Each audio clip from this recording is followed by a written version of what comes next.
মন্দিরের আদলেই কিন্তু এই সম্পূর্ণ মন্দিরকে তুলে ধরবে তারা। আমাদের এই পুজো মণ্ডপের পিছনে হচ্ছে একটা মন্দির আছে, কৃষ্ণরাজুর মন্দির, এবং শুধু কল্যাণী রথতলায় নয়, এটা কিন্তু শ্রীভূমিতেও রয়েছে। বয়স্কদের জন্য আলাদা ব্যবস্থা থাকে, যারা হ্যান্ডিক্যাপ তাদের জন্য আলাদা ব্যবস্থা থাকে। কাজ কিন্তু এখনো অনেকটাই বাকি রয়েছে।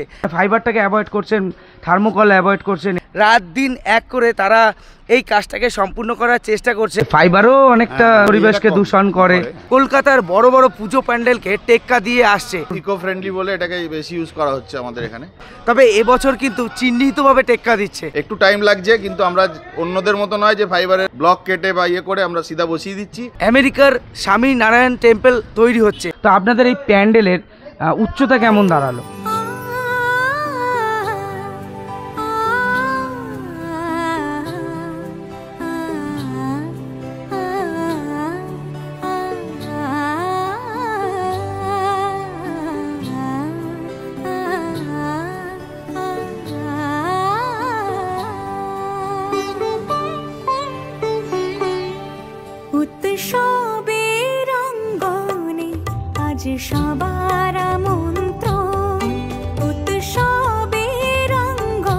নমস্কার সবাইকে, আমি সম্রাট। আপনাদের সবাইকে স্বাগত জানাই দ্য স্যামকে ইউটিউব চ্যানেলের আরও একটি সম্পূর্ণ নতুন ভিডিওতে।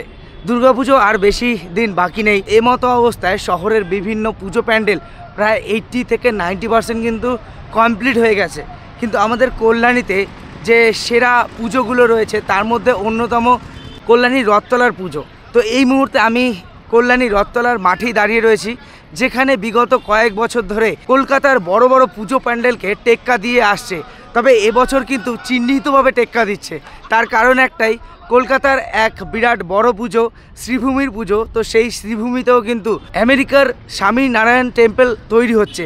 তো তার সাথে সাথে কল্যাণীতেও কিন্তু তৈরি হচ্ছে আমেরিকার স্বামীনারায়ণ টেম্পল। তো এই মুহূর্তে দেখতেই পাচ্ছেন আমার পেছনে কাজ কিন্তু এখনও অনেকটাই বাকি রয়েছে। রাত দিন এক করে তারা এই কাজটাকে সম্পূর্ণ করার চেষ্টা করছে, এবং মহালয়ের পরের দিনই তারা এই পুজো প্যান্ডেল কিন্তু উদ্বোধনের চেষ্টা করছে। আর ভিডিওর শুরুতে যেটা বলাটা খুবই প্রয়োজন, এই রথতলা মানে কল্যাণী রথতলায় কীভাবে আপনারা পৌঁছবেন। শিয়ালদা থেকে কল্যাণী স্টেশনে চলে আসুন। কল্যাণী স্টেশন থেকে টোটো, অটো, ম্যাজিক করে আপনারা এই কল্যাণী রথতলায় চলে আসতে পারেন। অথবা আপনারা যদি বাই রোডে আসতে চান তাহলে সবথেকে সুবিধা হবে কল্যাণী ব্যারাকপুর এক্সপ্রেসওয়ে। তো কল্যাণী ব্যারাকপুর এক্সপ্রেসওয়ে ধরে আপনারা সোজাসুজি চলে আসুন বুদ্ধ পার্ক থেকে মাত্র 500 থেকে 700 মিটারের মধ্যেই কিন্তু এই কল্যাণী রথতলা। আর এই যে পেছনে দেখতে পাচ্ছেন রোড, এই রোডের একদমই সামনে কিন্তু এই কল্যাণী রথতলার গ্রাউন্ড। এখানে এই বিগত কয়েক বছর ধরে দুর্গাপুজোয় কিন্তু বেশ ভালো ভালো প্যান্ডেল উপহার দিচ্ছে এই কল্যাণীর রথতলার কর্তৃপক্ষরা। তো চলুন প্যান্ডেলের ভেতরে যাই, সমস্ত ডিটেলস দিই এবং এখানকার যারা কর্তৃপক্ষ রয়েছে তাদের সাথে কথা বলে আপনাদের সমস্ত তথ্য দেওয়ার চেষ্টা করব। তো এই যে দেখতে পাচ্ছেন এটা কিন্তু কল্যাণী কাছড়াপাড়া রোড। তো এই রোডের একদমই পাশে রয়েছে এই কল্যাণী রথতলার প্লেগ্রাউন্ড, এবং এখান থেকে কিন্তু 2-3টে সেপারেট লাইন হয় সাধারণের জন্য। আর এখান থেকে কিন্তু লাইনটা যাবে এবং ওই সামনে থেকে ওপরে ওঠার জায়গা রয়েছে। তো এখানটা অ্যাকচুয়ালি এই জায়গাটা সুন্দরভাবে সাজানো গোছানো হয়। এখানে চারিদিকে কিন্তু সুন্দর ফুল গাছ এই সমস্ত জিনিস দিয়ে সাজানো হয়। আর কল্যাণী রথতলার যেটা সবথেকে বেশি ইউনিক লাগে সেটা হচ্ছে গিয়ে যে কোনো মন্দির বা যে কোনো থিম তৈরি হয় ঠিক তার ফ্রন্টে কিন্তু এই রকম বেদি করা হয়, যেখানে রাধাকৃষ্ণের একটা মূর্তি থাকে এবং সেই মূর্তিটা কিন্তু দারুণ সুন্দর দেখতে। প্রায় 5 থেকে 5.5 ফুটই কিন্তু হাইট হয় সেই মূর্তির। আর এখানে এবছর যেটা হচ্ছে, এখানে কিন্তু ফাইবারের কাজ সেরকম হয় না, ফাইবারের কাজ ভেতরে হয়। বাইরেটা কিন্তু এই যে ডেকোরেটার্স যারা রয়েছে তারা কিন্তু খুব সুন্দরভাবে, যেটা মেনলি প্যান্ডেলের কাজ সেটা হচ্ছে বাঁশের স্ট্রাকচার করে কাঠের বাটাম দিয়ে তার উপরে কাপড়ের কারুকার্য। তো সেই কাপড়ের কারুকার্যই কিন্তু বাইরে থেকে চলছে, এবং কাপড়ের ওপরে কিন্তু ফোমের কাজ রয়েছে। এখানে কিন্তু কোনো থার্মোকল ব্যবহার হয় না, এখানে ফোমের ব্যবহারটা তারা বেশিরভাগ করে। এবং ভেতরে আমি যাব এবং ভেতরের সমস্ত কিছু আপনাদেরকে দেখাবো। এই যে এখানে দেখতে পাচ্ছেন কাঠের বাটাম কিন্তু লাগানো হয়ে গেছে, এবং কাঠের বাটামের ওপরে যে কাপড়ের কাজ সেই কাজগুলোই এখন আপাতত চলছে।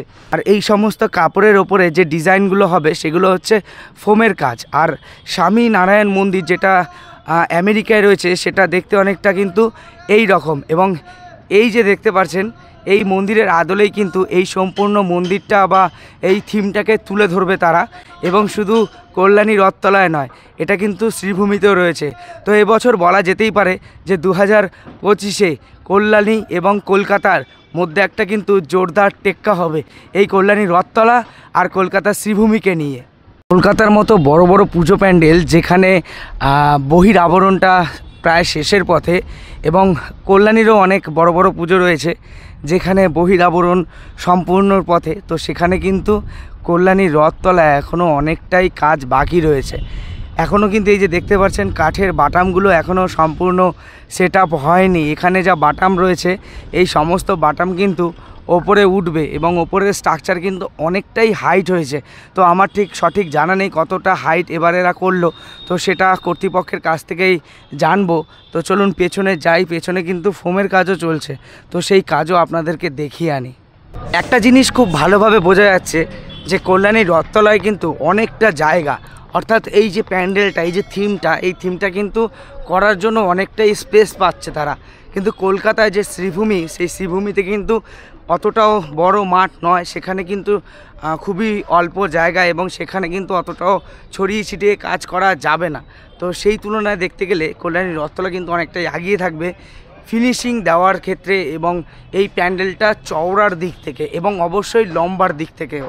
এখানে দেখতে পাচ্ছেন অনেক কাঠের বাটাম রয়েছে এবং তার পাশাপাশি ফোমের কাজ চলছে। এখানে কিন্তু কোনো রকম ফাইবার ব্যবহার হচ্ছে না। ফাইবার ব্যবহার হচ্ছে, সেটা অল্প খানিকটাই ফাইবার ব্যবহার হচ্ছে। ভেতরে কিছু পিলার রয়েছে সেই পিলারগুলো করার জন্য, এবং বাদবাকি কিন্তু থার্মোকল নয়, সবই ফোমের কাজ, অনেকটাই থার্মোকলের মতোই দেখতে। তো এইরকম কিন্তু অনেক ফোমের কাজ এখানে করছে কারিগরেরা। তো সব কিন্তু নিখুঁতভাবে করা হচ্ছে, যে এখানে এক একটা প্যাটার্ন অনুযায়ী এরকম। এগুলোকে আঠা মারছো কাকা? আঠা মারছো না, ফোমটাকে ধরে রাখার জন্য যে এরকম করে, তাই তো?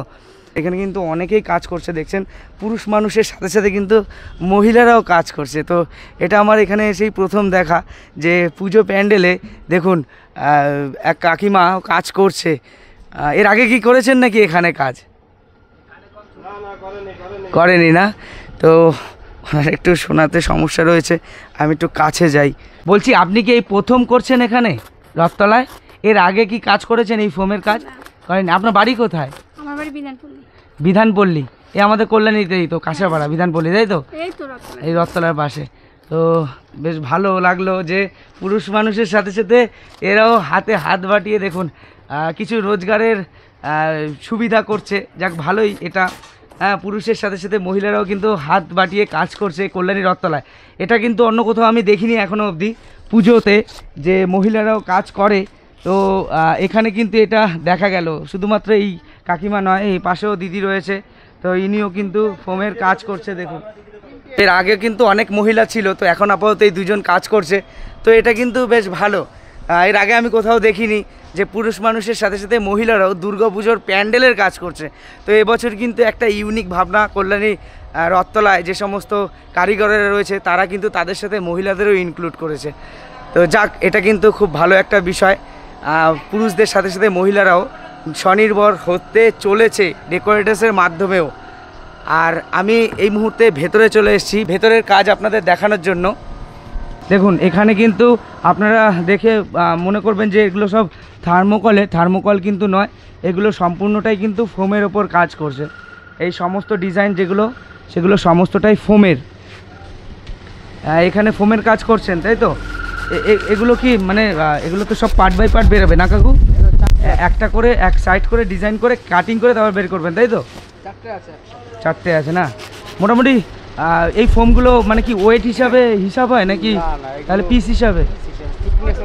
থিকনেস হিসাবে। মোটামুটি কতগুলো ফোম আপনাদের এখানে ব্যবহার হলো, মানে হিসাব যদি দেন? তো বলা সম্ভব না, তো 60-70 পেটি মানে বাক্স আর কি। এক বাক্সতে কতগুলো থাকে? সাইজ অনুযায়ী কোনোটা থাকে যেগুলো 1 ইঞ্চি সেটা থাকে 30 পিস। আচ্ছা। তারপর হচ্ছে 2 ইঞ্চি যেটা সেটা থাকে 20 পিস। পিস করে ধরলাম গড়ে, তাই তো? তো গড়ে 30 পিস করে ধরলে 60, 318, 1800। তো মোটামুটি 60 পেটি মাল এসছে ফোম, এবং প্রত্যেক পেটিতে যদি আমি গড় অ্যাভারেজ ধরি 30টা করে, তাই 318, 1800 পিস কিন্তু ফোমের কাজ হয়েছে। আর ফোমগুলো কিন্তু অনেকটা বড় সাইজ নাকি, ইঞ্চি থাকে। 72 ইঞ্চি বাই 78 ইঞ্চি, বেশ বড়ই কিন্তু। তো যাই হোক, এত বড় বড় ফোম, প্রায় 1800টা ফোমের মতো কিন্তু ফোম এখানে কাজে লেগেছে। বুঝতেই পারছেন কত ফোম এখানে কাজে লাগানো হয়েছে। আর বাইরেরটাও ডিজাইন বোধহয় ফোম দিয়ে হবে নাকি সব। তো বাইরে যে কাপড় মারা হচ্ছে দেখলেন, তো সেই কাপড়ের ওপরেও কিন্তু ফোমের নিখুঁত কাজ থাকবে। ভেতরে কিন্তু সুন্দর ফোমের কাজ করেছে, চলুন আপনাদেরকে একটু দেখিয়ে নিই। তো এই যে এগুলো পিলার দেখতে পাচ্ছেন না, এই পিলারগুলো কিন্তু সম্পূর্ণটা ফাইবারের পিলার। আর পেছনে যে সমস্ত দেখতে পাচ্ছেন এগুলো সব কাপড়ের ওপরে ফোমের কারুকার্য, ফোমটাকে কালার করা হয়েছে।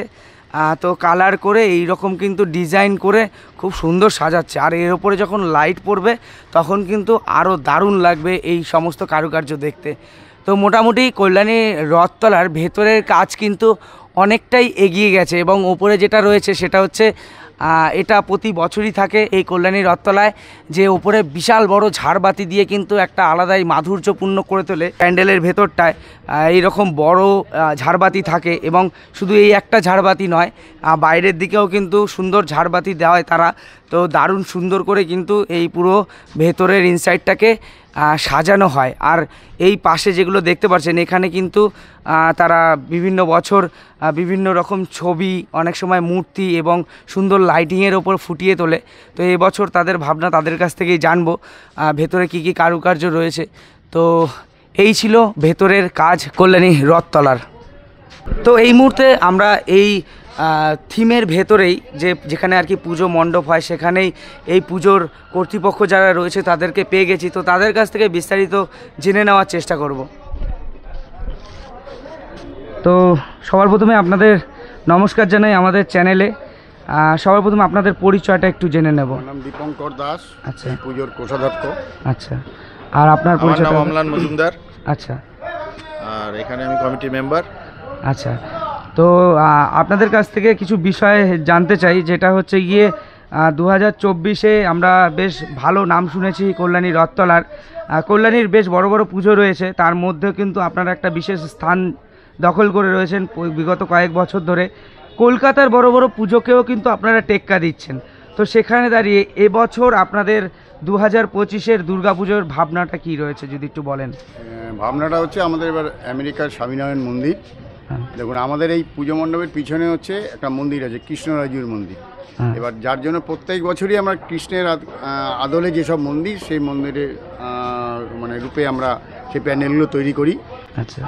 এবং আমরা চাইব দর্শকদের, কারণ কল্যাণীতে কিন্তু এখন বড় বড় পুজো হয়, এবং দর্শকরা যেন গতবারও এসে দেখার জন্য এবছরও আসুক, এবং দেখার পরিস্থিতি আমাদের প্রবেশ করার এবং বাহির পথ খুব সুন্দর থাকে। কোনো অসুবিধা, বয়স্কদের জন্য আলাদা ব্যবস্থা থাকে, যারা হ্যান্ডিক্যাপ তাদের জন্য আলাদা ব্যবস্থা থাকে। আচ্ছা, বলছি বিভিন্ন জায়গায় এখন খুব ভালো একটা জিনিস দেখা যাচ্ছে যে ম্যাক্সিমাম পুজো প্যান্ডেলে এখন ফাইবারের কাজ হয়। তো আপনারা ফাইবারটাকে খুব কম রেখে, মানে ফাইবারটাকে প্রায় অ্যাভয়েড করে আপনারা যে এই কারুকার্য ফুটিয়ে তুলছেন, যেমন বাইরেটা যেটা অ্যাকচুয়ালি ডেকোরেটার্সের কাজ, বাঁশের স্ট্রাকচার তুলে বাটাম দিয়ে, তারপরে কাপড়ের সুন্দর করে, তারপরে এই যে নতুন ভাবনা যেটা ফোম, থার্মোকলকে অ্যাভয়েড করে ফোমের যে ব্যবহারটা, সেই ভাবনাটা আসলে কোথা থেকে আপনাদের? মানে ফাইবারটাকে অ্যাভয়েড করছেন, থার্মোকল অ্যাভয়েড করছেন, এটা কি মানে কোনো বার্তা দিতে চাইছেন? দেখুন, থার্মোকলের উপর একটা তো রিস্ক থাকে, সেই কারণেই ফোমের উপর আমাদের এটা করার জন্য এটা ব্যবস্থাটা করা হয়েছে। আচ্ছা, মানে ফাইবারও অনেকটা থাকে, পরিবেশকে দূষণ করে। হ্যাঁ, তো সেখানে আপনারা কাপড় ইকো ফ্রেন্ডলি বলে এটাকে বেশি ইউজ করা হচ্ছে আমাদের এখানে। এর আগের বছর আমরা দেখেছিলাম ফাইবারের সেরকম ছিল না, ফোমের ওপরেই আপনারা বেশি কাজটা করতে হয়তো সময় লাগছে, কিন্তু আমরা এটুকুনি বলছি যে এবার আমাদের প্রথম আসবে যেরকম প্রতি বছর এসছে সেরকম আমরা দর্শকদের বলবো, দর্শনার্থীদের বলবো আপনারা আসুন, এসে দেখুন। একটু টাইম লাগছে, কিন্তু আমরা অন্যদের মতো নয় যে ফাইবারের মানে ব্লক কেটে বা ইয়ে করে আমরা সিধা বসিয়ে দিচ্ছি এখানে, যার জন্য বাটাম আর কাঠের স্ট্রাকচার বানানো হচ্ছে, যার জন্য একটু টাইমটা লাগছে। আর এক সপ্তাহের মধ্যে আপনারা এটা মানে পূর্ণরূপে ফুটে উঠতে দেখবেন সবার সামনে। আর পুজো তো বেশি দিন বাকিও নেই, হাতে গোনা মাত্র 20 দিনের মতোই বাকি রয়েছে। তো আপনাদের এই প্যান্ডেলের উচ্চতা কেমন দাঁড়ালো? 170 ফুট হচ্ছে উচ্চতা। 170 ফুট উচ্চতায় উঠেছে। এরপরে যখন আপনারা এই বাঁশের ওপরে যখন আরও একটু কারুকার্য করবেন, আরেকটু হয়তো বাড়তে পারে, তাই তো? তো মোটামুটি উচ্চতা বেশ ভালোই হচ্ছে এবার। আর মোটামুটি কাজ তো বাইরের থেকে অনেকটাই বাকি রয়েছে এখন। না, ও হয়ে যাবে, ওই নিয়ে কোনো নির্ভয় থাকুন। আমাদের এইগুলো তো পরিকল্পনা মাফিক চলছে, সবকিছু কমপ্লিট হয়ে যাবে। আর এক সপ্তাহের মধ্যে আপনারা আরেকবার আসবেন, আপনারা দেখে নিতে পারবেন। অবশ্যই আমরা কাজ পুরো কমপ্লিট, এখন বাইরের শুধু ফিনিশিং চলছে। অবশ্যই আমরা আসবো, আপডেট দেব সাধারণ দর্শনার্থীদের। পুজোর উদ্বোধনটা কবে করতে চাইছেন? ওটা ভার্চুয়ালি যেদিনকে সম্ভবত মহলার দিন হয়। মহলার দিন 21 তারিখে হবে। মাননীয় আচ্ছা। মুখ্যমন্ত্রী আর সাধারণ দর্শনার্থীদের জন্য খুলে দেওয়ার ব্যবস্থা? ওটা ভার্চুয়াল হয়ে যাওয়ার পরেই পরেই তো সবাই আসতে পারবে, সর্বসাধারণের জন্য খোলা হয়ে যাবে। মানে সেদিনই কি না তার পরের দিন? সেই দিনই, সেদিনকে সেদিন তো হয় না, পরের দিনই হয়। পরের দিন থেকে। আর প্রতিমা মোটামুটি কবে ঢুকবে? প্রতিমা আগেই ঢুকে যাবে, আগে ঢুকে যাবে, অনেক আগে। তার আগেই আশা রাখা যাচ্ছে যে 14-15 তারিখের মধ্যে প্রতিমা ঢুকে যাবে। ঢুকে যাবে। আপনাদের প্রতিমাটা কোথা থেকে আসে? এটা হলদিয়া থেকে। হলদিয়া। হলদিয়াতে, মেদিনীপুর থেকে আসে। আচ্ছা ঠিক আছে, অসংখ্য ধন্যবাদ, ভালো থাকবেন, সুস্থ থাকবেন। নমস্কার। নমস্কার। এই কল্যাণী রথতলায় একটা বেশ ভালো জিনিস আমি দেখতে পেলাম, যেটা হচ্ছে আপনারা সামনে থেকে যেটা দেখলেন যে বড় সিঁড়ি করা হয়েছে, যে ওপর থেকে উঠে নিচে নামবে। দেখুন, অনেক বয়স্ক মানুষ আছে যারা লাইনে দাঁড়িয়ে থাকতে পারে না, তো তাদের ক্ষেত্রে কিন্তু একদম ফ্রন্ট থেকে তারা যদি সক্ষম হয় হেঁটে আসতে, তাহলে একদম বয়স্ক যারা রয়েছে তারা কিন্তু একদম সামনের থেকেই প্রবেশ করতে পারবে। এবং এই পাশে যেটা রয়েছে সেটা হচ্ছে সাধারণদের জন্য লাইন, দুপাশেই রয়েছে। তো 3টি কিন্তু এন্ট্রির পয়েন্ট এবং 2টো কিন্তু এক্সিটের পয়েন্ট, এ পাশ থেকে একটা রয়েছে এবং এ পাশ থেকে। তো ভেতরের স্পেস আপনারা দেখতেই পাচ্ছেন, এতটা কিন্তু স্পেস রয়েছে এর ইনসাইডে। এখানে যারা কাজ করছে তারা তো লোকাল মানুষ আছে এবং বাইরে থেকেও কিন্তু অনেক শিল্পীরা এসছে, তো তাদের থাকা কিন্তু সমস্তটাই এখানে তারা রাত কাটায় এবং খাওয়া দাওয়াও কিন্তু এখানে করে। তো এখানে রান্নার কাজও চলছে। তো প্রতিদিনই রান্না হয় নাকি দিদি? প্রতিদিনই রান্না কি আপনিই করেন?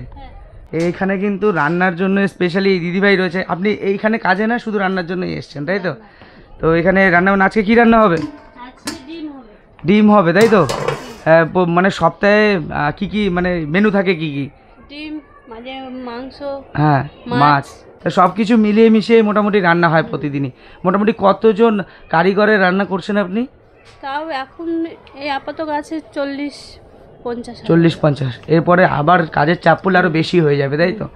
মোটামুটি 40 জনের রান্না হচ্ছে, ভাত হচ্ছে এখন নাকি? হ্যাঁ। যাক, ঠিক আছে। তো এর আগেও আমি অনেক পুজো প্যান্ডেলে দেখিয়েছি যে এই যে শিল্পীরা যে রয়েছে তাদের তো খাওয়ার ব্যবস্থাও থাকে। তো এখানেও কিন্তু কল্যাণী রথতলায় খাওয়ার ব্যবস্থাও করছে এই দিদি, একাই 30-40 জনের রান্না করছে। আর যখন প্রেশার প্রচুর পড়ে যাবে তখন কিন্তু এই 40 জনের জায়গায় 80-90 জনও হয়ে যায়। তো যাই হোক, কলকাতার বড় বড় পুজো প্যান্ডেলকে টেক্কা দেওয়ার জন্য কিন্তু আমাদের কল্যাণীতে বেশ বড় বড় পুজো হচ্ছে। প্রতি বছরই কিন্তু বিশেষ স্থান দখল করে কল্যাণীর এই রথতলা। তো যাই হোক, পুজো প্যান্ডেলের প্রস্তুতি আপনাদের কেমন লাগলো তা অবশ্যই জানাবেন। ভিডিওতে আর বেশি কিছু দেখানোর নেই, যতটা ছিল ততটা আমি আশা করি খুব সুন্দরভাবে আপনাদের দেখাতে পেরেছি। ভিডিওটা কেমন লাগলো তা অবশ্যই কমেন্ট বক্সে জানাবেন, এবং যদি ভিডিওটা ভালো লেগে থাকে তাহলে অবশ্যই ভিডিওতে একটি লাইক করে চ্যানেলটিকে সাবস্ক্রাইব করে সবসময় আমাদের পাশে থাকবেন। তো চলুন, দেখা হচ্ছে আবার অন্য কোনো দিনে অন্য কোনো একটি ভিডিও নিয়ে। ততদিনের জন্য বাই, সুস্থ থাকবেন, ভালো থাকবেন, শুভরাত্রি।